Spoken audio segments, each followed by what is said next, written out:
40s এর ভাগ কিছুই না, এটা হচ্ছে 18s, এটা হচ্ছে 18s rRNA প্লাস কি হবে S প্রোটিন, S প্রোটিন মানে স্মল প্রোটিন। 18s RNA এর কিছু বলার নাই, কিন্তু যেখানে 16s RNA রয়েছে এখানটায়, এখানে কি কি আছে, এখানে একটু বড় সাবইউনিট বড় RNA আছে 18s rRNA, এটা রয়েছে।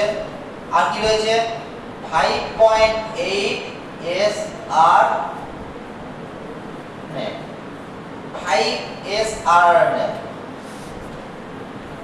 এইগুলো রয়েছে সব।